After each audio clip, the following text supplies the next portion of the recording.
Our next panel will be moderated by Mr. Rattan Oberoi Center for Learning and Development. Mr. Keswani started his career with the Oberoi Mumbai in 1983 as the assistant front office manager. During his career spanning over 34 years, Mr. Keswani has been associated with several hotel companies such as Holiday Inns Worldwide, the Oberoi Group, Carnation Hotels Private Limited, and the Lemon Tree Group. Joining Mr. Keswani on stage are Ms. Jyoti Mayal, President, Travel Agents Association of India; Mr. Madhavan Menon, Managing Director, Thomas Cook, India; Ms. Ragini Chopra, Executive Vice President, Corporate Affairs, Interglobe Enterprises; and Mr. Vikas Sharma, Chief Executive Officer, Encalm Hospitality.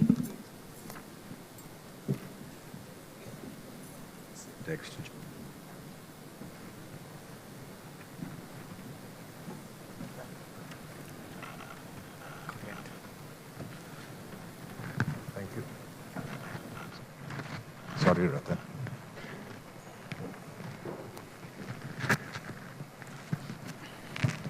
Morning, everybody. I guess the cocktail yesterday was quite heavy. People seem to have slept in. But thank you very much for joining us this morning, and my compliments to the entire set of people involved in our industry, whether it's hospitality, it's travel, it's aviation. We've done really well.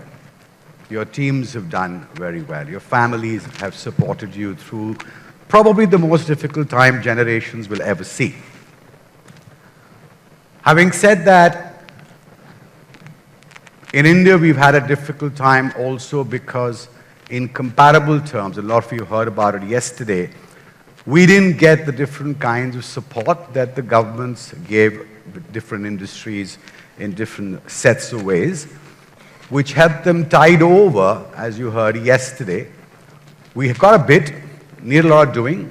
Some states did some stuff, central governments did some stuff, but I think their priorities were limited to the larger mass of migrants and people moving around, where the social security benefits were absolutely zero, to say the least. And I guess they did the best they could. The industry tried the best they could to get bits and pieces off it. Some worked. Most of it came from your side, from your team. So well done. Yesterday and a better part of today will largely be taken up by voluble people like me who represent hospitality, but we're delighted today to have the entire panel constitute from the world of travel, airline, airport services. And I think it's important for us to understand from all of them what their verticals went through, because that's not something we know too much about. What can we learn from it? Travel agencies, airlines, hospitality always have this love-hate relationship for many, many years. We support each other, we chat with each other, and then we fight with each other. But I guess we rarely learn from each other. So this is probably the great time to learn from the stalwarts on the stage. Thank you, ladies and gentlemen. I would like to start with Ragini. Interglobe has hospitality, it has aviation, all in one cluster. And Ragini represents Interglobe and multiple associations in the fights with the government and all the proposals that have happened. So Ragini, tell us something about the Interglobe part of the story and what could have been done better, and what in your piece the government could do better, and what they really do, if at all they did, for your part of the world.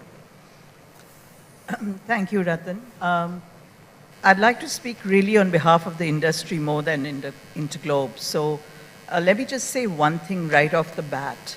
I think you said something about airlines and travel and hospitality being at each other's throats. I think one thing the pandemic did teach us was this time we did try to work together. In many, many associations, we put forth the same thing. Having said that, I think the moment for our industry is now. And when I'm saying industry, we are at a hospitality conference. But where would hospitality be if travel or tourism didn't happen, and if aviation didn't bring it to their hotels, or the travel providers didn't create the kind of segments for them to come to the hotels. So I believe that we should not really be working in silos. I believe forums like this should be more cross-representational, and therefore it is for us as a collective to bring tourism to the national focus, make it tourism a national priority. And unless things happen at the apex, really at the top of the pyramid, you're not going to see a significant shift in many of the things the industry needs. I was chatting to Madhavan earlier, and we were talking about how the airfares have gone haywire. Why? What's the cost? Look at the fuel costs. And as an industry, and I'll speak both for hospitality and for aviation, there are a couple of things that we need to do. Besides bringing tourism to the national agenda, which we all must try, besides fighting for what hospitality needs, what aviation needs, what travel needs, I think there has to be a forum of working together. There has to be a complete review of all taxation that impacts the whole gamut of travel and tourism, whether it be aviation, whether it be hospitality, whether it will be travel providers, travel professionals, because eventually that's impacting the person who is traveling. That's impacting the person who's coming to your hotel. That's what's making it more expensive for him to come and stay. So these factors, and the final would, to me, would be look at the opportunities and look at the great opportunity we have in this country of the revenue generation, the foreign exchange generation, and the employment generation that this industry is able to bring to the forum. And I think if each of us in the various segments push for this, you will see a shift. What happens is we go very individually to the government and ask for things which then become difficult. And if I were to look at the three big asks that we have had, as you all know, in aviation, many costs are beyond our control. Fuel being the topmost, landing and parking charges, foreign exchange, maintenance costs. These are all outside our control. So the only thing that the government can actually bring into effect is on the costs of aviation fuel, bringing it under GST, allowing it to have input tax credit. That will make Madhavan's fare much easier and much better. And therefore, don't leave it to the aviation industry to ask for that. That should be an ask of all of us who are in the travel fraternity. So as a citizen involved with this for many, many years, our industry has many, many forums. On the TAAI side, IATO, and I can just reel off a whole list. Hoteliers have HAI, FHRAI, Faith. We all seem to have these lobbying bodies, and every time we have a need, we set up one more. But yesterday, the conversation that Aditya Thackeray had with Ms. Bakaya was interesting to say that they've been able to formulate focus groups which kind of take this into account. So, Jyoti, you and Madhavan would have been part of many, many forums there, and I believe a lot of you actually had direct representation to the finance ministry and even tried to approach the PMO. What's the other side tell you to say, how can you approach it? What we were hearing murmurs of is that we're not getting too much of a hearing. We do drop in the papers, but it's not happening. On the other side, the Prime Minister says tourism is the pillar. So where do the cracks happen, and what from our side could be a solution as an apex body to push through at least these 3-4 parts of the agenda? Thank you, Rattan, for actually asking that question. Firstly, let me thank Manav for getting us all here. I think it's actually a really good opportunity to share our thoughts, which we've been doing since the last 2 years. I think last 2 years have gone by with just struggling, and I'm a very straightforward person, and I keep saying that many times, that the government needs to wake up, and it needs to wake up now if they want tourism to progress, which is very, very important. And that's what we've actually done in these 2 years. We've heard them, but we've made them listen too. Yes, nothing much has come out of it, but thankfully they've started recognizing us as people who want tourism to do well in this country. And I think they've heard us, and they've heard us very loud, and I say that for the entire government. Coming to Ragini's point that we as a travel agents should be talking about, or the tour operators should be talking about YQ taxes, the fuel taxes, the problems that we are having with hospitality. And that's, I think, I saw that was the first thing that came out of the entire COVID episode, I think, that all associations started working together. And of course, we at Faith, where I am the vice chairperson, I think we did a humongous job of working together. But that didn't stop me from not participating with CII or PhD or FICCI, because we are too many federation and bodies, like you said. So yes, we had one voice. We actually were copying, pasting our demands with each other and posting it to the government. I think that was the best thing that came out of the entire episode. So they know that we are a strength to reckon with. They know that they will have to listen to us, if not today, but maybe tomorrow. So that was the first thing that came out of this COVID. Secondly, I would also say that, the government, we as private partners, I think we need to think about ourselves. Why do we keep running? And, I've said this many more times. Why are we always beggars with a bowl? Why can't we move beyond that? Build our industry. Our industry is huge. We are the major foreign exchange earners. We are the one who are the 10% of the GDP of direct or indirect employment or anything else, All the economy is developing actually because of tourism. If the infrastructure is getting better today, it's because of tourism.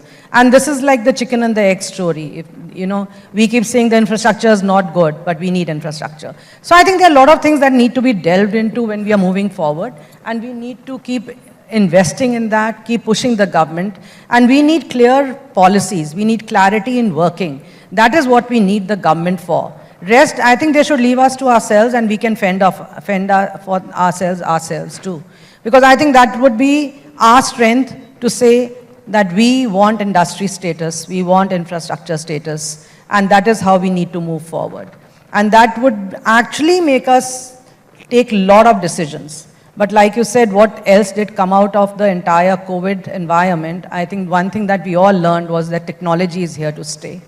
And it is absolutely crucial that we all adopt technology. People who are still sitting on the fence and not adopting technology. Can you imagine if COVID had come and we didn't have our smartphones or we didn't have laptops, what would have happened? I think I would have died in my four walls for sure. Because that is the only thing that kept me alive. And wherever we could reach because of technology was something we needed to adopt and adapt to it quickly. And we all did. So today when I hear people say that, oh, there is you have an OTA against you, or a pop and mom travel agent, or a brick and mortar travel agent today, I say that everyone is an online travel agent today seeing technology. So let's not cry over that. Let's just move together with one strength. Yes, the second thing that came out very good was domestic tourism.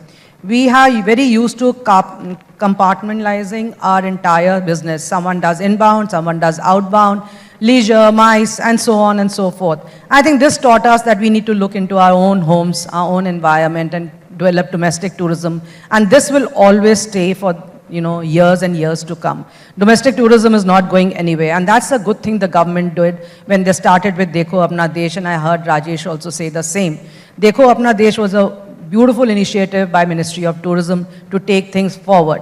But it stops there. We need to take it forward now to say how our agents, how our fraternity, how our industry can benefit from that Dekho Apna Desh and make it actually, there's a proposal lying on the secretaries and the desk, which we are as TAAI taking it forward to say, Sikho Apna Desh, kaise bechna hai isko. देख तो लिया हमने, आगे बेचें कैसे इसको. So that concept has to come forward, and it has to come forward collectively with the entire industry as such. We need to work together in one tangent, one voice. I keep saying that, and I'm sure I'll get more opportunity to say many things because there are so many things to say on this dais. Thank you. So in hotel parlance, what Jyoti is saying is just like hoteliers, cut down a lot of the buffet magic. And all the segmentation of buffets, the service buffets also have got optimized in your world. So it's about the same. Madhav, carrying on from that, what are the 2-3 things that you would actually insist that be done? And as a very successful performer, as your company did right through the pandemic, what were your challenges and how did you surmount them? So, first of all, thank you to Hicsa, Manav, and Rattan for having me here. I must say one thing that, and I keep telling my colleagues, that we went from being a hero to a zero in a matter of few hours because the revenue just stopped. I don't think any of us knew this thing. But let me look at the positive side of this whole thing. We looked at the pandemic ultimately, through a couple of months of this whole process. We saw it as an opportunity. When the going is good, you build a lot of slack. I don't want to use the word fat, but a lot of slack. So one of the first things that we did was our target was to achieve a 50% cut in costs. We went out trying to do that, and we did achieve it fairly fast because I think the organization realized that survival was far more important than just putting along and saying, okay, it'll sort itself out. We didn't know where we were going. Navigating through this whole process was difficult. But having said that, once we cut our costs, we then looked at how we could restructure ourselves to meet the challenges that came with this. So, one of the first things was we tried to integrate everything that we did not believe needed to be replicated or duplicated. We additionally said that if we're right-sizing the organization, it's not just about people, but how do we right-size the entire concept? Look at it from the branch network that we had. Then got down to technology. As Jyoti mentioned, technology became the primary focus because you've right-sized, you've rewritten your processes, you now need to bring in technology to fill that vacuum. I think the last 24 months has been quite a journey. We've achieved many things. I still say that the one single benefit that we had was teamwork. We had a corporate structure, and therefore, I keep telling my colleagues, if I had to make all these decisions on my own, I'd have made 9 out of the 10 would have been mistakes.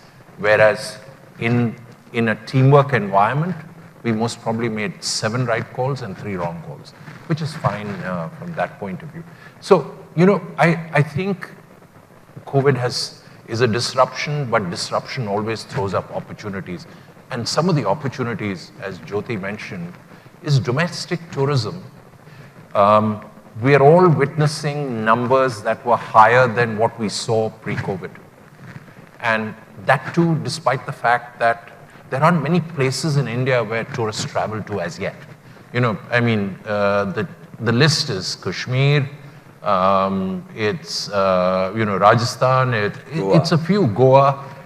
Kerala's fallen off the list for some reason, now trying to climb back onto the list. But the reality is domestic tourism has come of age, and what we are witnessing is something completely different. It bailed us out in Goa. Charters are not likely to come back into Goa for some time, but the reality is domestic tourism bailed us out. I also believe that, Rattan, as I was telling you earlier, the biggest surprise for me was the Maldives. We could have counted the number of Indians who traveled to the Maldives in any month on your fingers. Suddenly, September of last year, India became the largest consumer of rooms in the Maldives. Continues to be even today because of the Ukraine crisis. Cruises, we've all witnessed multiple cruise companies try and fail. Cordelia got it absolutely correct. We've sold more cabins than we've sold on cruises for a long time. So, I think if I look at it from that perspective, the pandemic, the disruption that came with the pandemic had to be seen as an opportunity, and that will change tourism in India forever. I don't think there's any going back, but I think the difference between what Rajesh talked about in the earlier session and what we talk about is the fact that its tourism will continue in some form, hybrid, online, whatever. Customer segments have changed, but we're going to see a move forward in a form that we've never witnessed before. So I'll come back to those 2 points in a bit, because yours is a new endeavor. Yeah, so tell everybody about it, because I tested it out, ladies and gentlemen, yesterday. What made you all start this at this time? What is the intention? What's the new customer segment? How do you intend to grow it? And does it have anything to say, this is one more piece that is a dynamic model coming out of the pandemic, which creates another segment? Yeah, no, thank you so much. And thank you, Manav, for giving me this opportunity. We are very new, and we started thinking about it while we were in the middle of the second wave. And while everybody was kind of either winding up or kind of bringing things back, we thought we'll start something new.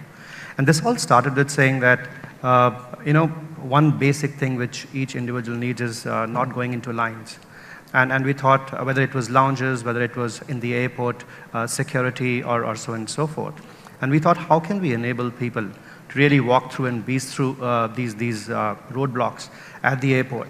Essentially, our effort was to make airports more livable space, whether it was in terms of walking through the security and beyond, or whether it was really going into a lounge where, again, there is no queue in the beginning, and then just go inside and enjoy. I want to interrupt you. He used a wonderful term, and he repeated, from curbside to? That's right. very interesting. From curbside to the gate of the aircraft.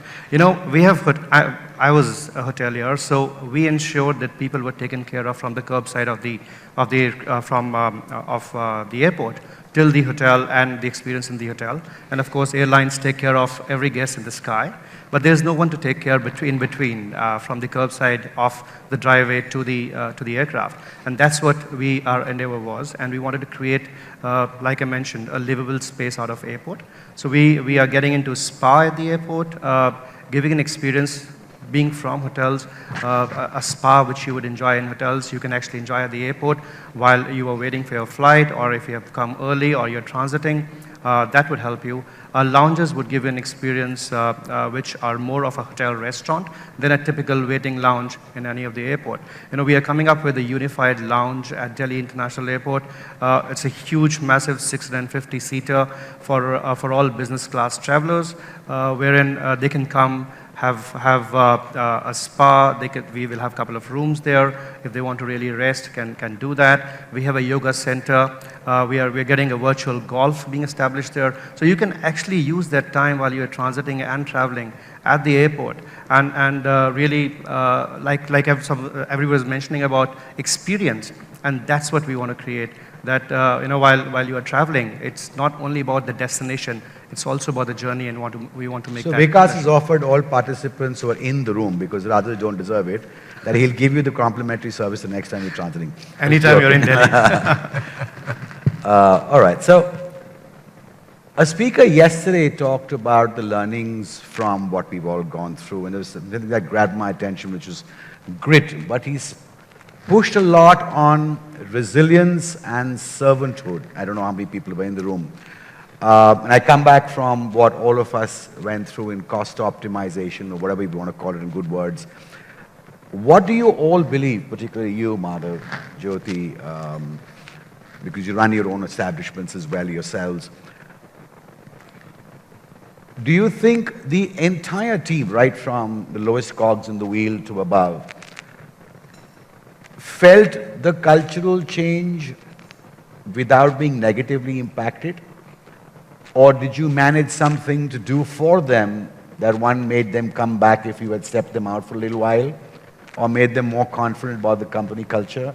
Or as you kind of combined the buffets together, is there a new way of working with the team and looking after them, getting more for them and getting, you know what I'm going to get at? Because it's a lot of things that are broken up. And that's the reason people are saying there's great attrition and people aren't going to come back to our industry. Because one, they don't feel comfortable with it, it's got lower, and they were the first ones to go. So how will we all as an industry address that part?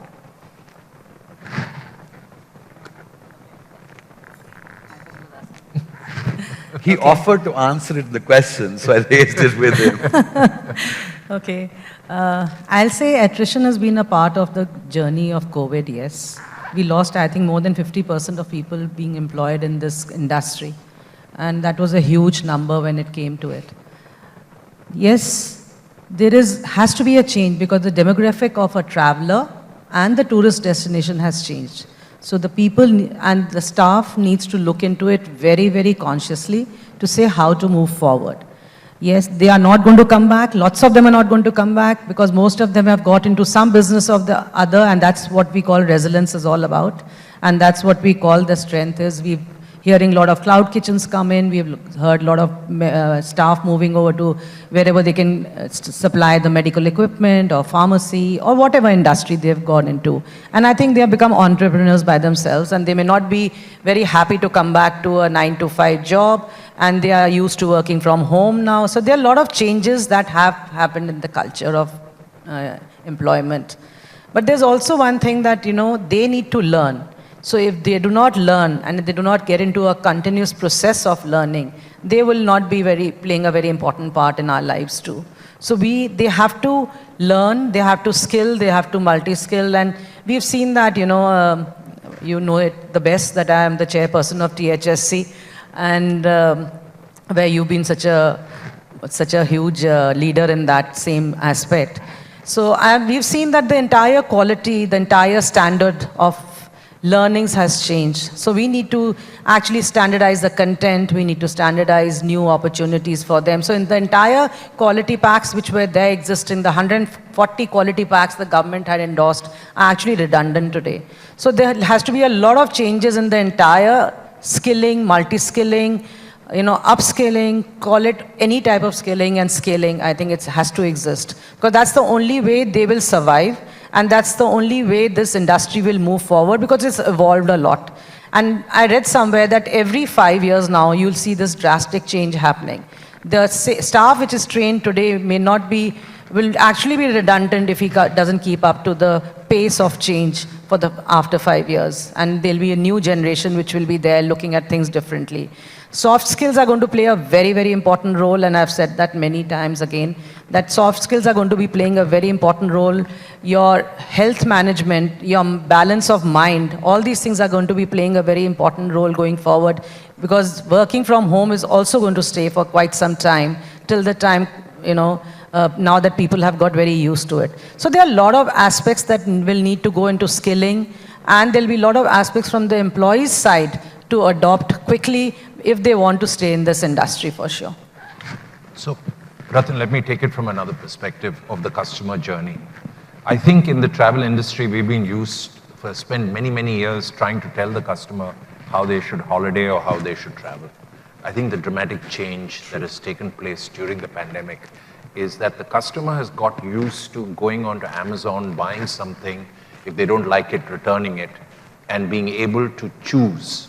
So, I think the one change, and I can say this anecdotally from our perspective, is that we have now re-engineered our processes and our systems, that's technology, to allow the customer to choose how they want to interact with us. That's point number one. Point number two is, I think the average customer is far more aware today, post-COVID, of what they want, and as I mentioned the Amazon example. So as a result of which, now we want the customer to choose how they interact with us, want to tell us what they want, so that we can customize it to the extent possible. Fabulous. Though I must admit that customization in India is vastly different from customization in the West. So, let's not get that wrong. So to that extent, we've re-engineered our systems. We've tried to make it as seamless as possible for the customer.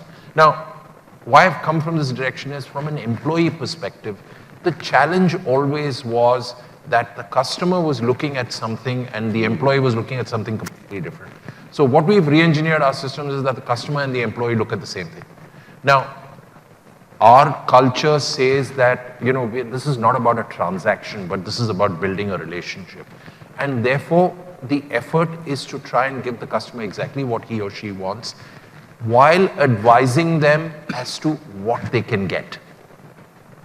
So, I think that change has gone. So the reskilling, as Jyoti mentioned, is a part of it, because now you have to depend on a system to deliver a product to the customer rather than the verbal assurances. I mean, the complaint customers have had always about us is, oh, when you sold me the holiday, you promised me everything under the sky. When I called you back, you never picked up my telephone call. So I think that has been changed. We put technology there that when a customer calls, it's now an automatic dialer that reaches out to the customer and connects him to an agent. So, there's been dramatic change. I'm not saying that all this came in the last 2 years. It was available, but I don't think we as an industry adopted it adequately. Some have, but we've all followed.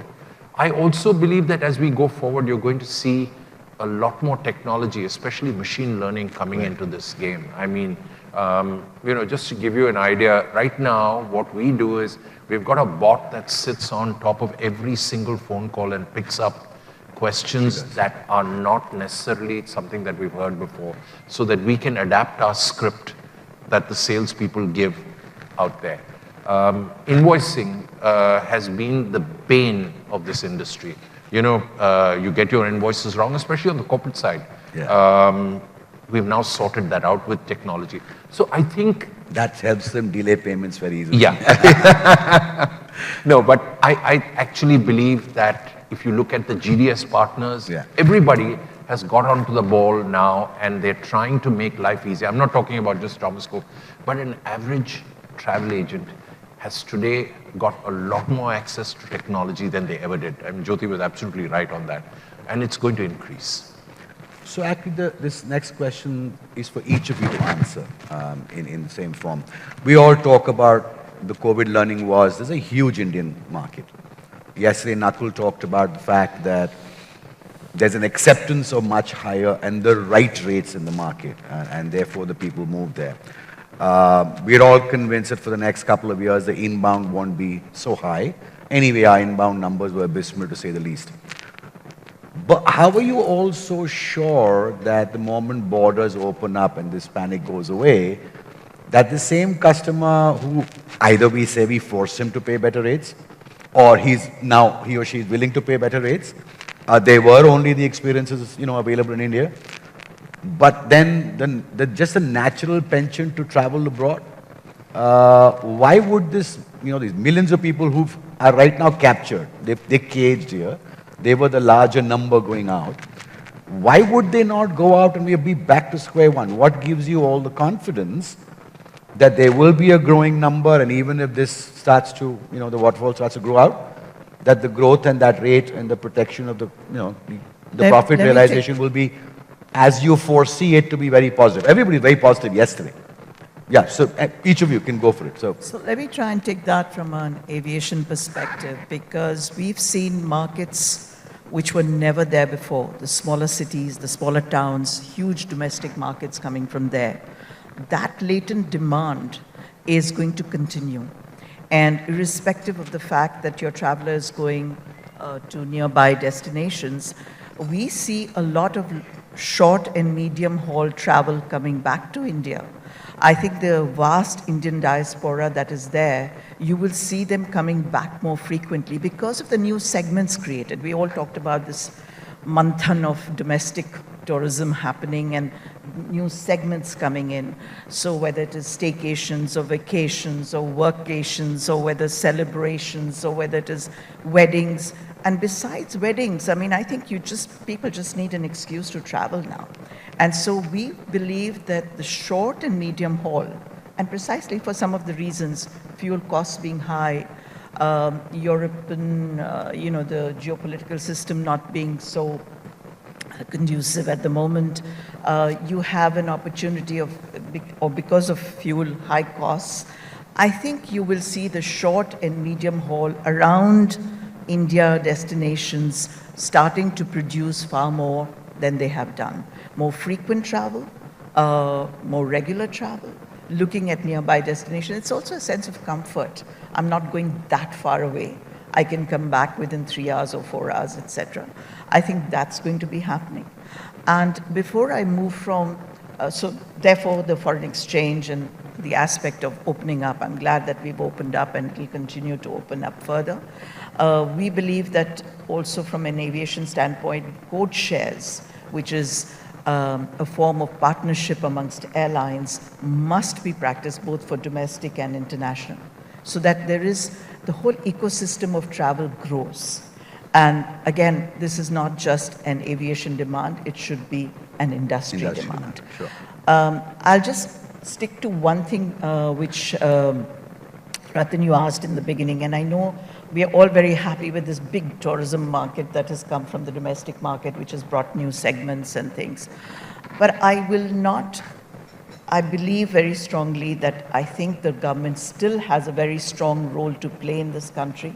And we are very adept, and we've all handled ourselves very well with or without support. But I believe that both from a fiscal point of view, there are many initiatives for aviation, there are many initiatives for hospitality that the government, and we heard the young minister speak yesterday, Mr. Aditya Thackeray, what they are doing as an industry.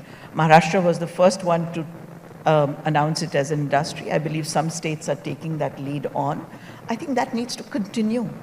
And both on the development side, the fiscal side, definitely for the aviation on taxes, because again, the whole ecosystem will again be too expensive if we don't address that.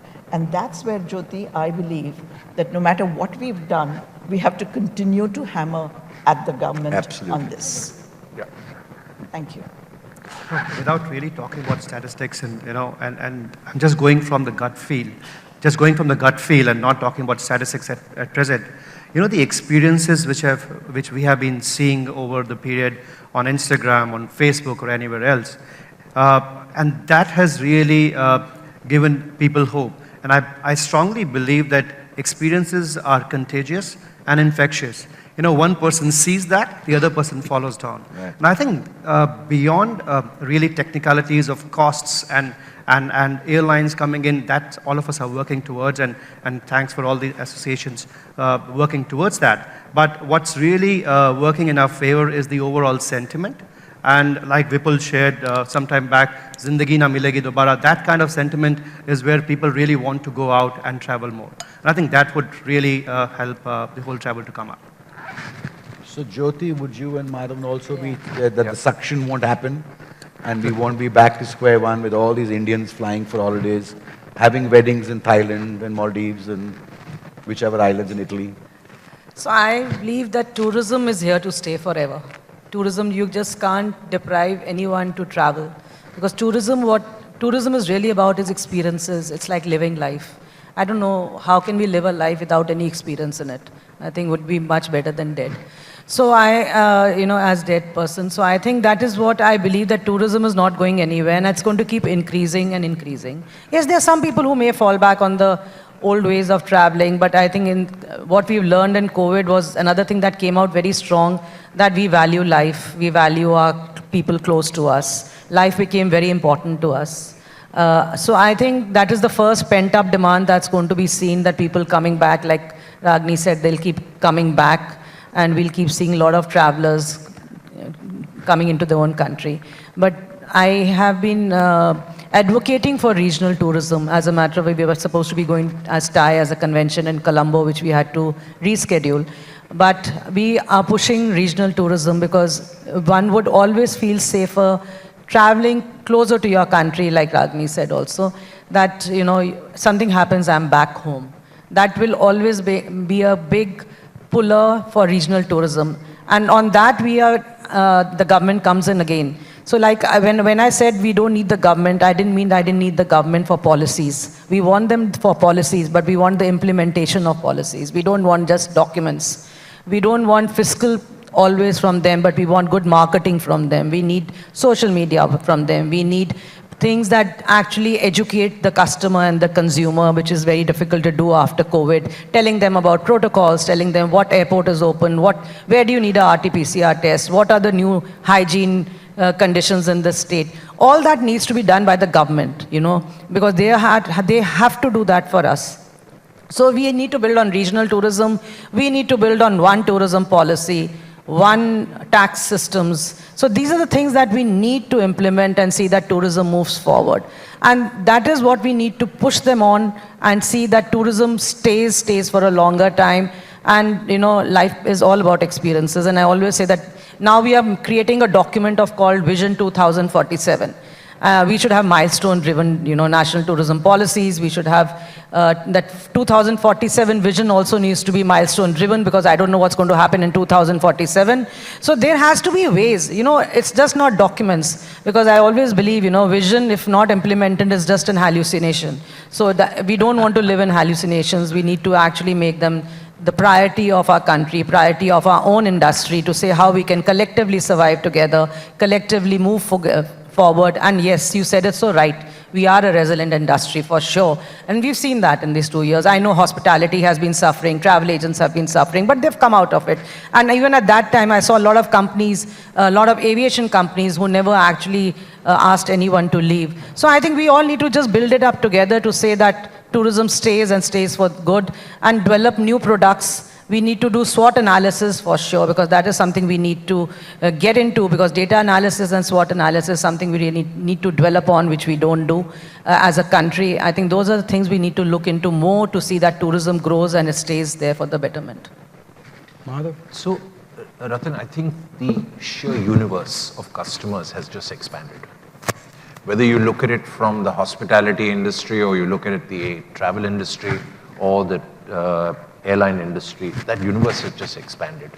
I think what we as an industry need to grapple with is significantly different demands coming from different segments.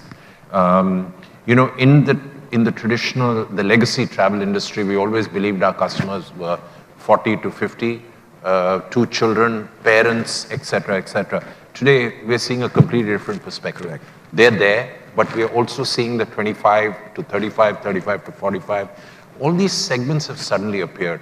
So I think the challenge that the industry has is, how do you deal with these different segments? I'm going to interrupt here. You would all remember the STR data that came out yesterday, and what Aditya said about the changing age groups, and what would be the lasting part, and what are the different shopping basket. Great that you make the same reference point from what you've learned. So, we are now seeing customers ask for things which, we expected them to ask in the past, but we never saw these questions and never got used to, but we're relearning that whole process going forward. I believe that what we're now going to see is, over the next 3 or 4 years, a spike in growth. It will stabilize over a period of time. But the reality is that new customers are just going to keep entering the industry. And it's something that all industries are witnessing in some form or the other. So I won't call them as good days ahead. I'm an eternal optimist. COVID has taught me to become an eternal optimist. I actually believe that things will be fairly good over the next couple of years. But change is now dominant. So as they say in Hindi, aapke muh mein ghee shakar. If you have a last comment, we've got some questions coming in which we can address in the next 10 minutes. I agree with all of the panelists saying that, we need new products and new things. I mean, look at our competition around us, the Singapores, the Dubais of the world. Every year they have a new product that they come. I think for too long we've depended upon, and this is your point of foreign exchange and new markets coming in, too long we've depended on the culture and the adventure and maybe the yoga and whatever else we have, which is great. But the younger generation is looking for a very different experience. And last evening we heard Mr. Thackeray talk about 24/7 Mumbai. That's the kind of thing, the events, the exhibitions, the arts and the music festivals, which can draw in the young segments from around the Indian area, the regional areas, by creating new products that will attract this market. So it's We'll just take a break and take a couple of questions. I'll just read out some of the questions. I think most of them have been answered. Indian destination facing competition, economical ones, I think all of them answered that question pretty reasonably well. Vikas has already answered, saying, is it airport specific, other services? You already answered that piece in your second set of answers. Experience-driven age, Madhavan, talked about it.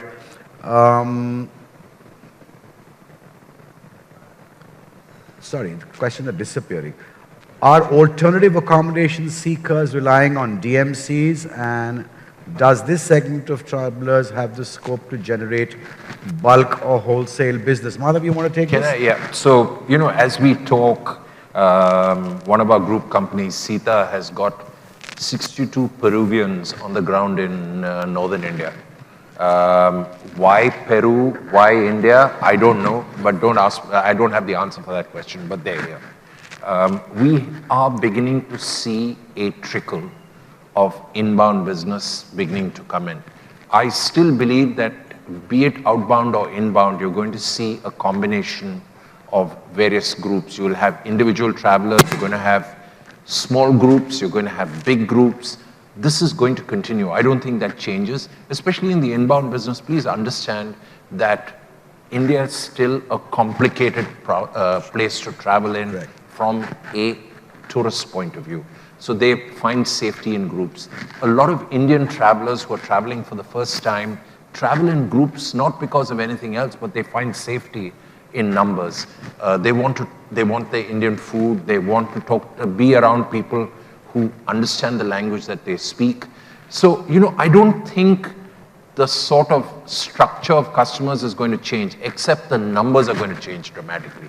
And it could, they could keep switching between different groups. Our belief is that, and I think Rajesh also talked about the studies that are showing that a customer life cycle has not changed. They start in domestic, sure.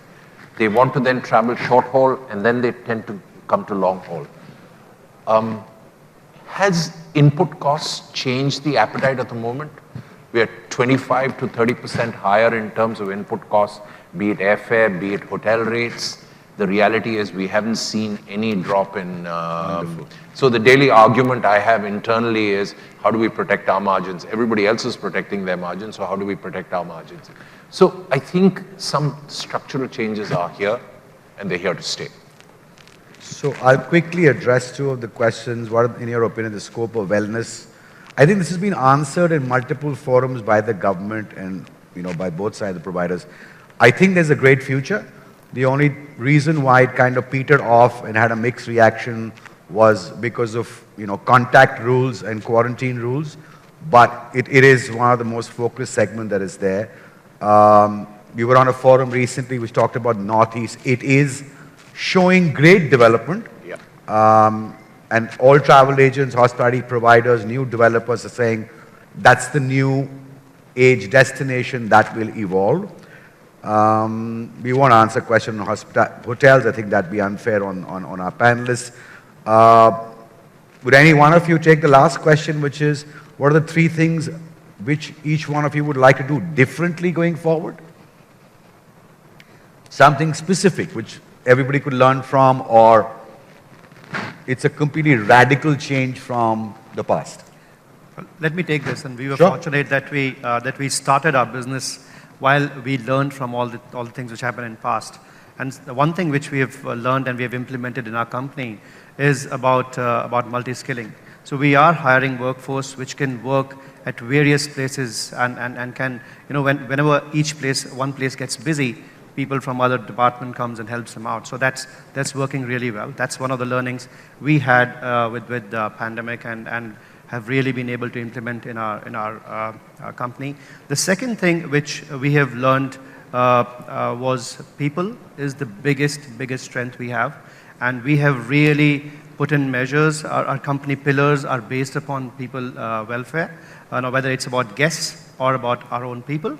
And we really revolve everything around their comfort and how we can grow them in future. Thank you. I would like to, in fact, agree with him, because one of the learnings for us and going forward has been the openness with which we deal with our people, the transparency, the communication, the engagement.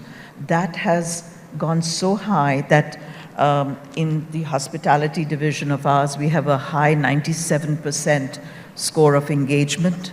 I think the learnings on technology, the amount that I think each one of you get in terms of messaging that comes from aviation today, or your seat selection to baggage drops and things.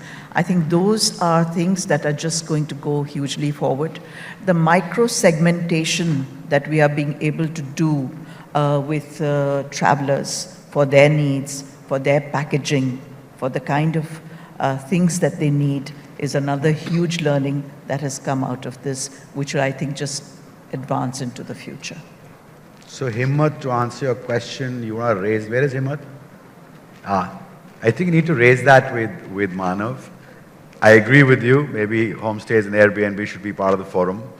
So I'm linking up that question, you can get the answer from him. Talent, hotels. Yeah, sorry, would you like to pick up the 3 key pieces before? Jyoti, always defer to you. The 3 things which I feel, I mean, of course, like everyone's been saying, technology and customer service is going to be the ruling part of our businesses because we need to satisfy our customers. But I think one thing which I must say loudly, and I should say that loudly to every stakeholder, please respect your own services that you're delivering. I think that's the first thing that goes into, especially the travel agents, I keep saying that don't, I mean, you have to respect your own service to get the best out of a customer. Just like I would say, just don't sell yourself or sell yourself short.